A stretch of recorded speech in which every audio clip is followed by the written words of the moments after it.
This tutorial is about cell tracking in fluorescence microscopy using the Baxter algorithms. I will assume that you've already watched the tutorials about installing and running the program and about tracking in transmission microscopy.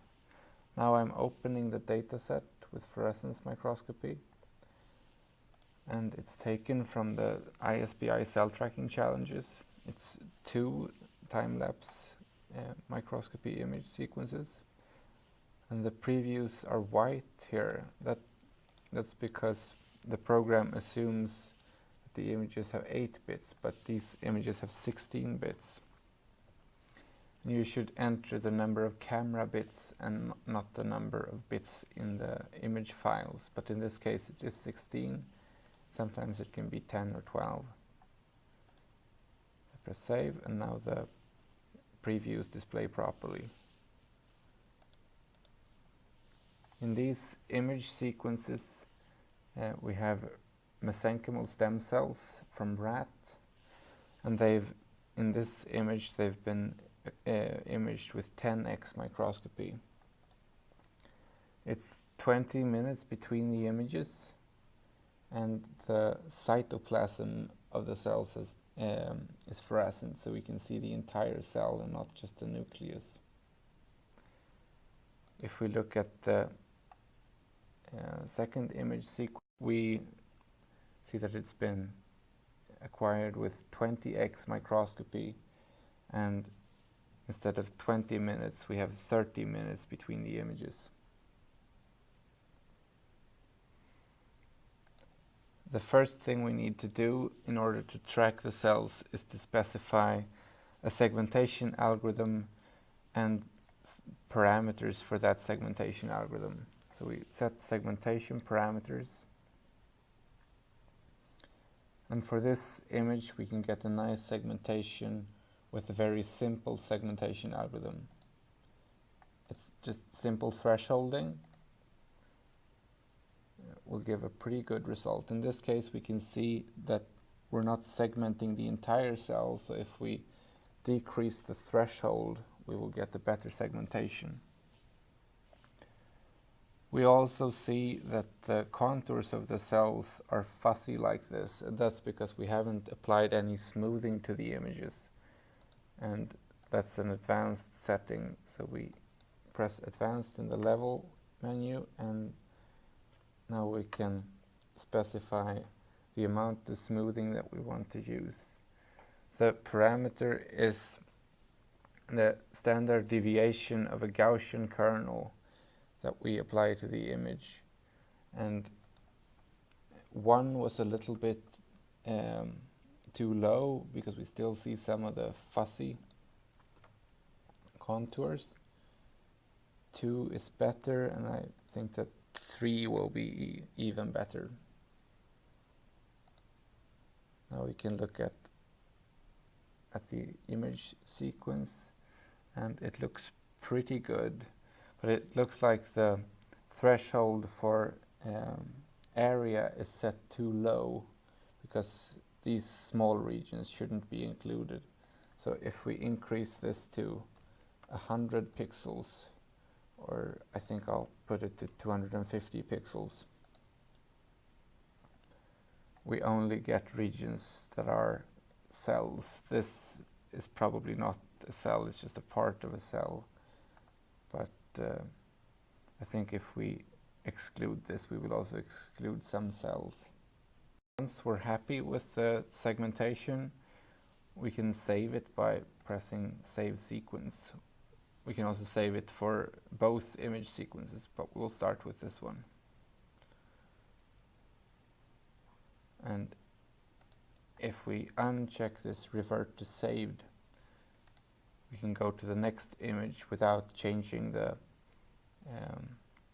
without loading the segmentation parameters associated with this sequence. Now we're looking at the parameters that we just entered for the other sequence.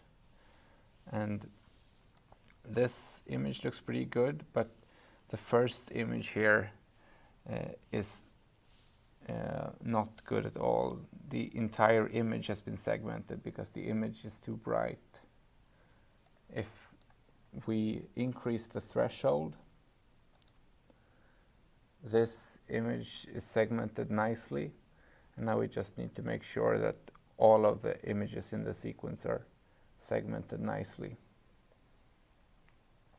Here we see that this cell disappeared for a little while, and some of the other cells are either very small or disappear.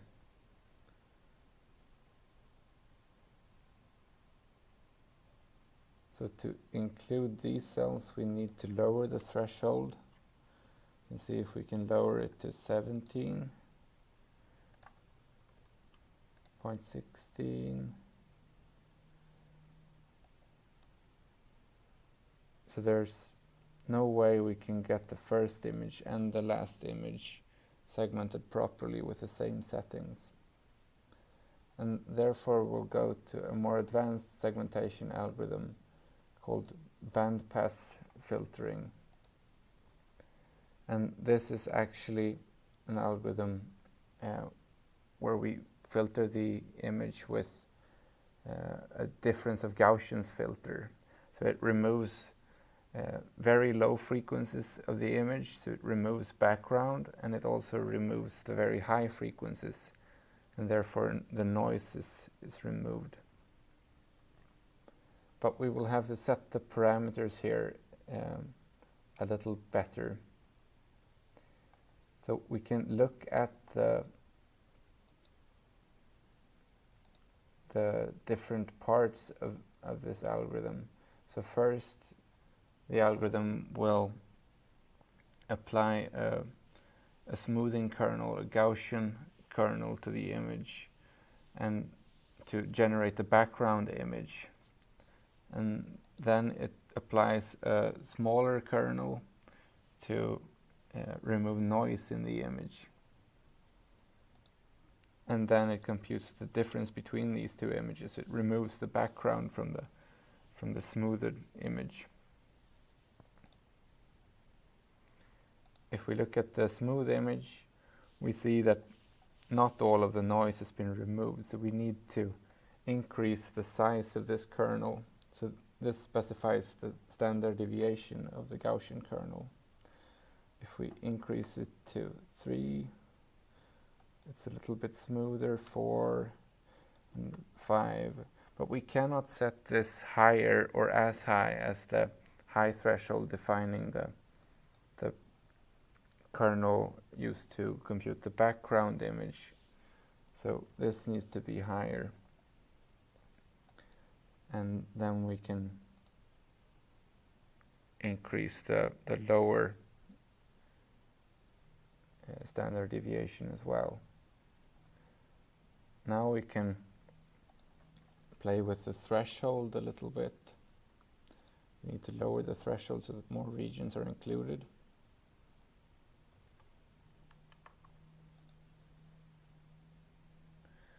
And we can also play with this factor. This defines a constant that we multiply the background image by before we remove it from the smooth image. And if we set this below 1, we can set it to 0.7.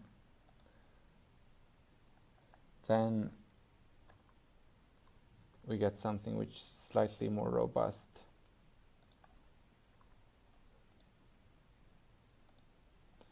I think maybe it was good here at 0.1. And the bandpass filtering algorithm is in general more robust than the thresholding algorithm when it comes to differences in intensities between objects in the image. And it is also better at separating cells that are close to one another. It works really well for images where the nuclei are fluorescent. So this first image looks good and the last image looks good. We should probably remove even bigger regions in this image than we did in the previous image sequence, just because we have a higher magnification. So if we set the area threshold 4 times as high, given that the magnification is twice as high, we get something that looks pretty good. We should look at multiple time points just to make sure that there's nothing wrong with the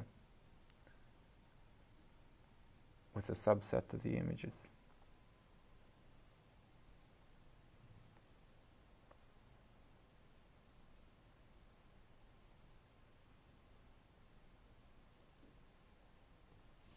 So this looked pretty good, but there's one problem, and that's that the cells tend to merge together into larger clusters. Here we have 4 or maybe even 5 cells in the same cluster. And to break the cluster, we can use the watershed algorithm. And the bandpass filtered image is usually very good, a very good input to the watershed transform.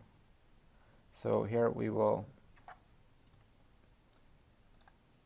first remove the smoothing and the H maxima transform, just because the bandpass filtered image itself is smooth, so we don't need to apply any extra smoothing.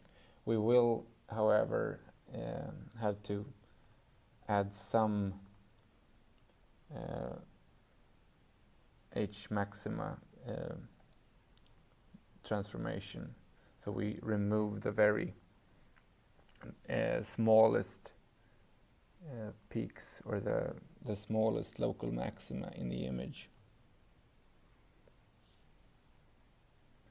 Here we see that we have some over segmentation, but we segment these regions very nicely. So as long as we don't have a lot of over segmentation in the other images, we can probably go with this. I think this looks very nice.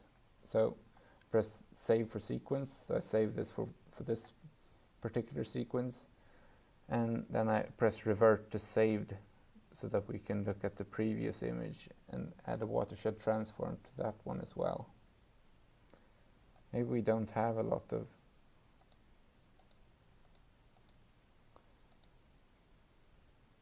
of merged regions here.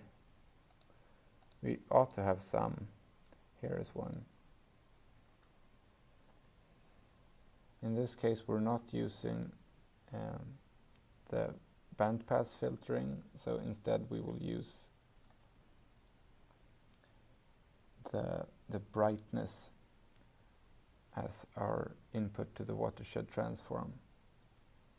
You could also use the shape, but in this case the brightness looks promising. So first we need to do some smoothing. I don't know, 7 was probably a little bit too much. We can look at the input to the watershed transform here. Oh, 7 looks reasonable. So if we increase the H maxima transform parameter, we should be able to reduce the over segmentation to something which is manageable by the track linking algorithm.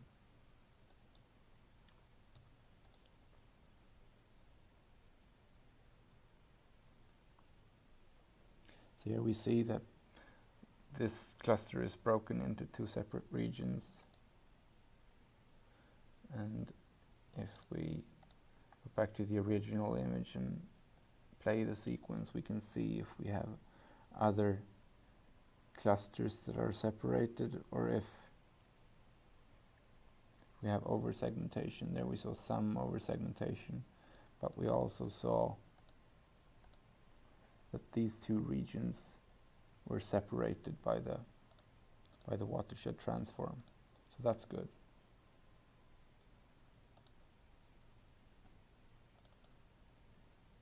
I double click to get back.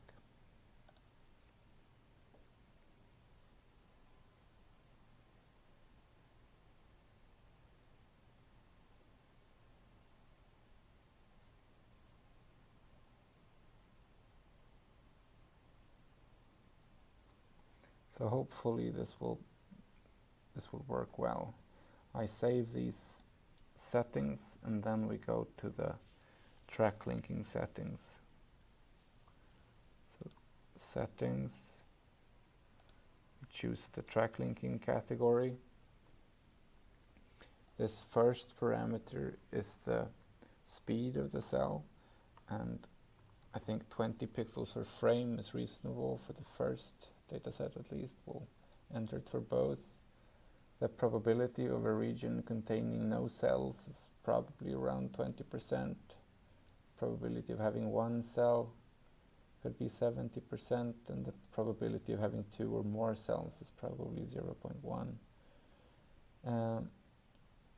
The probability of cell division should be 0 because we don't have any division and we also don't have any death. So I'll set that to 0. Then the probability of random appearance, I think we could set that to 1 in 1,000, and the same thing for random disappearance. In a lot of cases it's nice to have this set to something non-zero, because otherwise the algorithm can do weird things to introduce new cells if it finds something that looks like a new cell. So now I press save. And then we go to automated track. I'll just write tutorial here. And I'll use 2 cores, one for each image sequence. When you have multiple sequences, they will be processed in parallel by different cores. And here I'll just write a short note running for tutorial. Thresholding on 0.1 and bandpass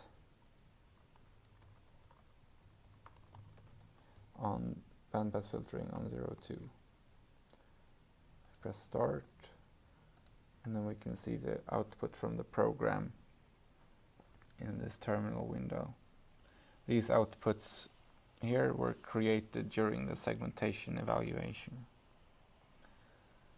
and the segmentation is pretty fast, given that it's just filtering followed by thresholding.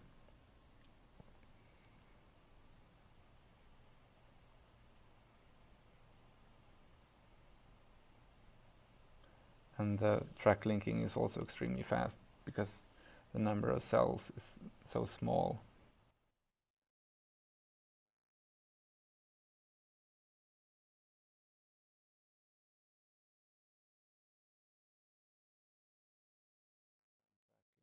So we'll go to the track correction user interface. Oops. We'll look for the tracking result we just created. And this looks really nice. Regions that are white here are regions that were segmented in the segmentation algorithm, but which were not considered to be cells by the track linking algorithm. So I'll set the frame rate to 2 frames per second so we can look at the tracks. You see that it's made some mistakes, but it's usually not that severe.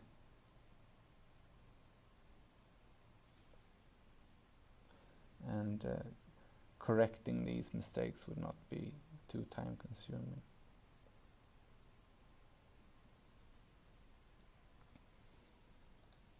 And then we go to the next image sequence. We see that we only have 2 tracks here. Now a cell appeared. We see that some of the tracks are broken, and that's probably because the velocity of the cells, or the speed, was set too low. Here, for example, we can see that this track was terminated because this link to the next center point in the sequence was too long. So if we go back and increase the cell speed, now we'll do it for only this sequence, and instead of 20 pixels per frame, we'll do 35. Press save, and then we redo the processing. In this case, we can actually save some time by using the segmentation result from the previous processing round. So for a segmentation algorithm, instead of, this is an advanced option. So old segmentation version, we use the tracking result we just created. We press save, and then we can rerun the tracking. We should actually do it for only this sequence. So press continue, and I'll name this faster, or tutorial faster, because the cells are faster here. Increased the cell speed from 20 to 35. Then I press start. Now we can see that the segmentation was really fast, and the processing is really fast in general. So then we go to the track correction user interface again, and we open this, and we can see that now the algorithm found more of the tracks. Oh, sorry, we should use 2 frames per second. Still missed that one, but these ones were caught. And this would not be too bad to correct either.